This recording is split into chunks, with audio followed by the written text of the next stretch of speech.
Hey everybody, welcome to a Cricut craft tutorial. This one has been super highly anticipated. Before we get started, make sure you subscribe to my channel. I put out new videos all the time. Make sure you hit that bell icon, that'll let you know when I post a new video. Today I'm going to show you guys how to do 3D lighted shadow boxes. These are really fun to do, but they are a little bit of work. I'm going to show you just a general way to design this, but you will also be able to buy this exact design on my Etsy store. I will link it below. But these are a lot of fun, and once you play with them a little bit and test out some different things, you'll learn how to design your own. They are very pretty, very useful. You can use them as night lights and things like that, or just art in your own home. We'll get over to Design Space so that I can show you just a general idea on how you make the different layers, and then I'll show you how to assemble. I'm going to give you guys just a general gist of how to do these because I want you guys to be able to be as creative as you can possibly be with this. And this SVG will be available on my Etsy store if this one is one you want to make. But what I'm going to do is just show you kind of how I did mine. So all I did was I started with a square shape of the size of my shadow box, which is about 9.75 across. So I cut mine at 9.72 and I didn't resize this one. So let me resize that guy down. He was just an extra piece I had, so I just hid him to the side. But what I did is I used a solid box and I just sliced out the little fireworks back here, and that's your back piece. And as you build from the back forward. So what you'll see is, I'm going to just move these so that you guys can see this a little bit easier. Let me scooch these all out of the way so you can see each layer. So this is our back layer, and this is where the light will be right behind this exact piece. And that's going to have the fireworks on it. Your next layer is going to be the castle, which is not that layer. It's hard to grab the layer I'm trying to grab. This layer with the palm trees. You want to think of this in like a forced perspective kind of way. So the castle is going to be the largest thing. So that's going to be the furthest back on your papers. I did a brick pathway just to kind of add a little depth. And it actually kind of ended up looking more like that wall that goes around the castle. So it ended up being pretty cool. And then I added some palm trees just to add a little bit of height to that front and to fill in some of the empty space that was just a little bit too empty. The next one that we have in line I did was this one. And this one here is some clouds and Walt and Mickey from that little statue. And I put those just directly right in front of that Mickey cutout because I wanted you to be able to see Walt and Mickey walking up to Cinderella Castle. Again, you want to think about this in a forced perspective kind of way. So they are going to be the closest thing to you, so you want them in the front. And then I wanted to add some trees just to give a little more depth to this. So I put some trees in here, and I put them on top of these little mounds. And I just did that so that they had something to sit on top of. You want to think about that. You don't want stuff just floating in the air. And if you'll notice, all of my pieces touch the edges of the square because you want to be able to cut it out, and you need to make sure that somehow everything touches the square, because if not, you're going to have these weird pieces of cardstock that are going to fall out. So in the grand, long scheme of things, this is what we are left with. And when we cut it out in white, you will see how that forced perspective comes into play. So you end up with 1, 2, 3, 4, 5 for this one. The Lion King one that you guys, a lot of you saw on Facebook, that one actually has 6 sheets. This one I did with 5 just because I wanted it to look a certain way, and I could only really get the way I wanted it to look with 5. So again, make sure you measure the inside of your shadow box to see how big you need to make your sheets. Always make sure you have some sort of a border because that's where you're going to have to put your spacers, which we will show you guys. And we're going to click Make It. And I'll show you guys this cutting as well. But you will need to make sure you have 12 by 12 sheets of white paper. I have one that's kind of off-white just because I ran out of paper. We may end up having to cut it in white later before I actually show you guys the finished product, but I don't have any white. So we're going to click Continue. The first sheet that I'm using actually is kind of thicker paper. So I'm going to need to set this to the medium cardstock. I'm going to get it loaded and we can start cutting. I'm ready to load my mat. I just put, this is again the off-white kind of, it's bluish. So hopefully this will work. But if not, like I said, I'll come back and recut the back before we do anything. But I just want to be able to show you guys it cutting. I may need to, like I said, go and purchase some white paper. I ran out, was not thinking, it happens. So this again is a little bit thicker, so I do have this set to the 80 pound. This one is going to cut out all of our fireworks. So I'm gonna let this cut it out, and then I want to show you guys a quick little trick as to how to easily get these little scraps of paper off of your mat so that you can easily move on to your next one without having to wait and pick off all the little pieces by hand. This shouldn't take too long to cut. It's just a bunch of small cuts, but once we get this cut, we'll come back. I'll show you that little trick. We're ready to peel our paper. So my mat isn't super sticky, so peeling my paper, I don't necessarily have to flip it over, but I usually do. I just turn it over so that I pull the paper, the mat from the paper versus the other way. So my mat stays nice and flat. So you can see that we do still have a few pieces that stuck in there, but I'll pull those out with the weeding tool. But you see all these little pieces that stuck to the mat. Hopefully you guys can see them. They're kind of hard to see.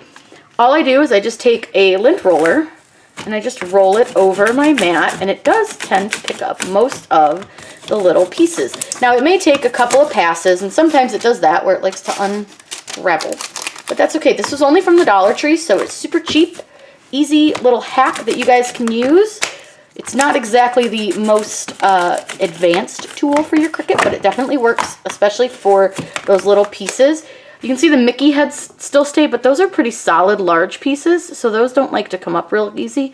But you can just loosen them too, and then just take your lint roller and just roll it right over, and just loosen them, and you're all done. So this just goes a little bit quicker than trying to pick each piece off by hand. So let me finish getting these last little bits up, and we can start loading the rest of the paper. Once we've cut all of our pieces out, and you can actually do this while you're cutting, is you need to cut out spacers for your paper. You need to have them pushed a little bit further apart to give you that 3D feel. This is just a Dollar Tree foam board. I've clearly cut it already. I've used it for other things. So all I do is I'll just cut a pretty thin strip. It doesn't even have to be a very fat strip. You could use an X-Acto knife. You can use scissors. You can use pretty much whatever you need to cut this. But it doesn't have to be perfect because you're not even going to see this part. You just need to make sure that it's thin enough for your project. So if your edges are really thin on your paper, and it always curls when I cut it, but you don't have to worry about that because when you glue it, it's not going to make a difference. Because what you're going to do, and I'll get one of our pages out here, is you're going to glue the spacer pieces all around the edge here. So let me get some more of these cut out, and I'll show you guys how to glue them on. So I'm going to put the spacers on, and I'm going to apologize now for the sound in the background. My husband is putting new doors on downstairs, but I wanted to get this spacer stuff shown to you really quick. So I just cut those into strips, and then I cut them down. Hopefully you guys can see them. I know I'm doing this on a white table. And again, they're a little curly, so what I do is I take one of the spacers, and I just make sure that it's going to fit, and you're going to put it right on the edge of your paper. So basically you're making like a foam board frame on the inside of your paper. So all I do is take hot melt glue and I just run a bead of it, and be very careful with right by your fingers. And a lot of times I'll just skip right there and I will come back to it after I've put the rest on. So all you do is just run a bead down, and make sure you're running it down the whole like same side of it, because you just want to make sure you're going to get all that hot glue gone on, or glue on there. And then what I do is I flip it over so the glue is down, and you just lay it onto your paper. And you want to make sure that the foam is not over the edge of your paper. If you see, my foam is just at the very, very edge. So then I'm going to take my next piece, and you may need to trim some of them down. They don't all, they don't have to cover the entire thing. You can trim a little off an edge if it's going to be like a close fit. So I'm just going to, again, do the glue, thin bead of glue all the way down. Hopefully you guys can see that. And then, again, I just flip her over. Try not to get the glue on your finger. Obviously it's hot, so you want to be careful with that. And then you just do the same thing. You just glue it right to your paper. I press it down. You want to make sure that it's not curled on your paper, because it'll curl your paper. So you just take that, and again, we're just going to go all the way around the outside. And you're going to do this for every single sheet of paper. So the other ones, you're going to want to make sure you have nice thin pieces to use for your foam board. And you can always trim them down thinner if you need to. But again, make sure that they are close to the edge of your board or your paper. If not, you're going to have shadowing. So we'll get this last piece done, and then I'll do the rest off camera. I think you guys need to watch me do 18 of these. But you're going to want one on every side for each paper. So for this one, I needed 20 pieces because I have 5 sheets of paper. And you can always use those little scraps if you need to add a little bit of a spacer to something, like on a corner, if for some reason you feel like it might collapse on that corner for whatever reason. But that's simple as that, so you can see you have now a spacer. So when you put it down, it will have a little bit of a puff to it, and that's going to give you a little more of that 3D effect. So let me get started. Just a tip, I always flip mine upside down, and I go from the back, and then I flip them back over when I'm done with them. That way, it's pretty easy to do, and you can keep track of which order your papers go in.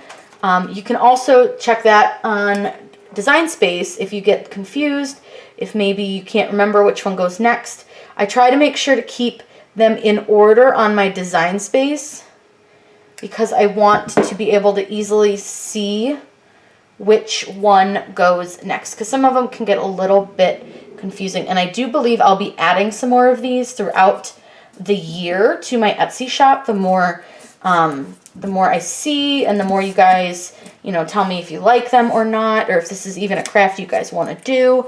I make my stuff because you guys want to see it and want to use it. So if you guys are seeing something that you would like in my Etsy shop that isn't there, please let me know. I can always add it. I try to keep my stuff really super affordable, and all my stuff is digital downloads. I do offer a few decals, but also if you guys are looking to start your Etsy shop, let me know. I would love to help you guys out if you have questions.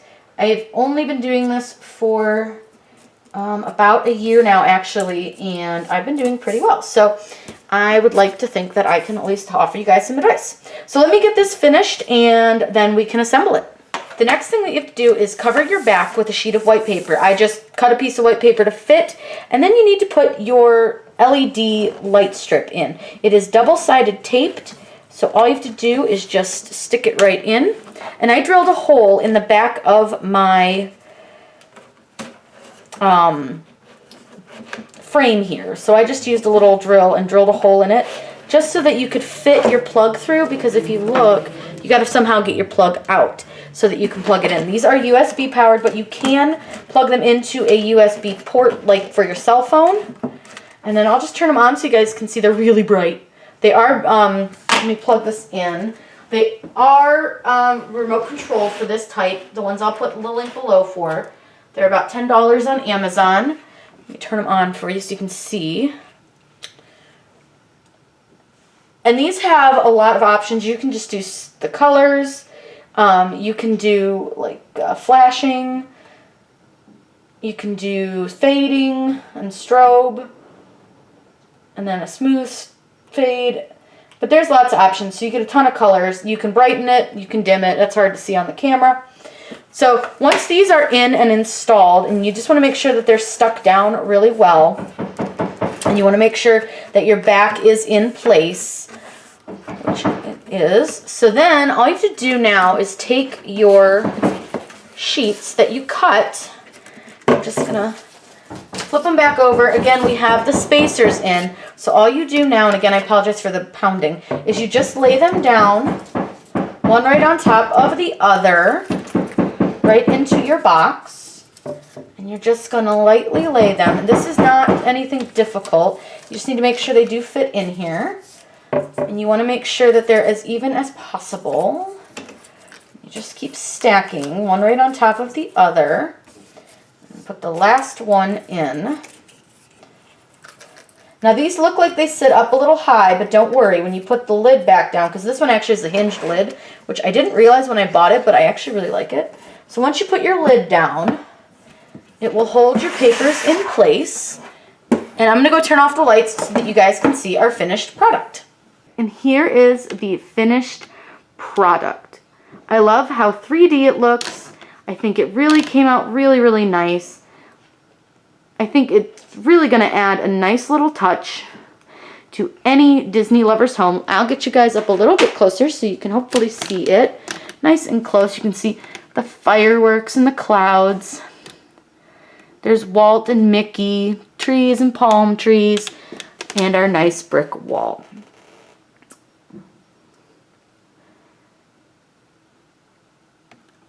I really hope you guys had a fun time learning how to make this.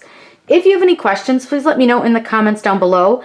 As I stated earlier, the SVG for this exact design will be in my Etsy store, which is also linked below.